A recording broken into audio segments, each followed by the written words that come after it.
If you've always been nervous about the idea of making your own gluten-free pastry at home, don't be, because this recipe is the fail-safe recipe you need in your life.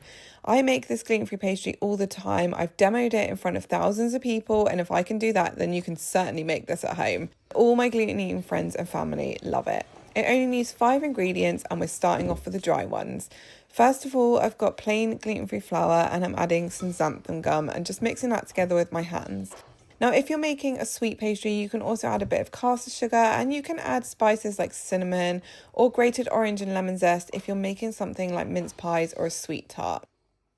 Once you've done this, it's time to add in the butter. Now, my top tip is to make sure the butter is super cold. If you're making this on a hot day, you're going to need to keep this pastry chilled, because keeping it cold is the key to having a gluten-free pastry that's easy to handle and super simple to work with. Now you can see I'm just using my fingertips to rub the butter into the flour mixture. I really wanted to develop a pastry recipe which is made in the same way that I remember making normal gluten pastry as a child, and so I made sure this recipe could be made the same way by using my fingertips. If you struggle with this, you can use a food processor instead. That is not a problem at all. And now I'm adding in some beaten egg, and I add a tiny bit of cold water. Again, make sure it's really super cold, and start to mix this together with a fork. Now this is going to come together quite quickly as a kind of claggy dough, and that's when it's time to just get in there with your hands. And again, if you struggle with your hands, you can still do this bit in a food processor and it should bring the mixture together nicely. And you just want to keep working this dough. Now, because we're using gluten-free flour, you don't have to worry about overworking the pastry, because normally that's because that affects the gluten in the bake. But obviously there is no gluten in this pastry, so it's not a problem. The main thing you need to worry about is the mixture getting too warm.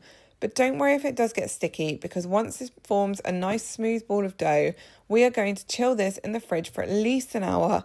If you want to, you can make this the night before and you can leave it overnight in the fridge.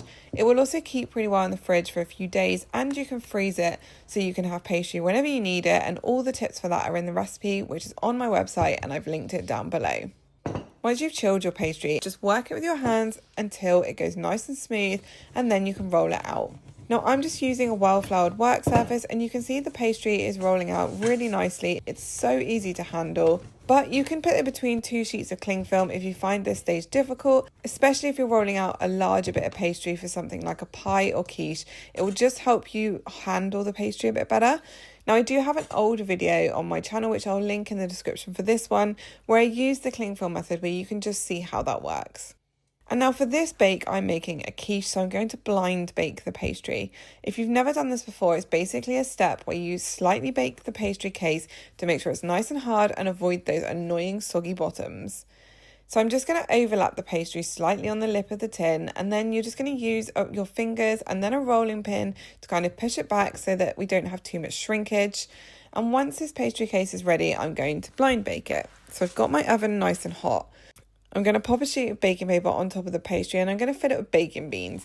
If you don't have these, you can use rice or you can use dried lentils, anything that's going to weigh that pastry down. Spread these out and then bake it as per the recipe instructions, and you can see here it's partially cooked, but this just means that when I put in the wet filling, here is my salmon and broccoli quiche filling, which I'll also link down below. You won't get that kind of soggy bottom on the pastry as it cooks, and it'll be nice and crisp on the bottom. Now this pastry is honestly so easy. I really urge you to give it a go if you're struggling with gluten-free baking. There are tons of reviews on my website. Everybody's saying they love it. And I just think it's so easy to work with, because baking gluten-free should not be a struggle. I've made it for things like individual tarts. I've got jam tarts, mince pies. I've made pumpkin pies, treacle tart, chicken and ham pies. I've even used it for pasties where I've crimped the edges. It is so versatile. And like I said earlier, you can also freeze it so you can make a big batch and you can keep some in the freezer ready for when you want a pie.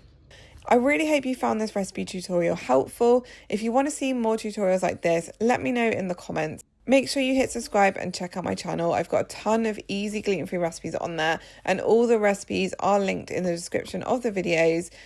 Let me know if you try this gluten-free pastry, and I'll see you guys again soon.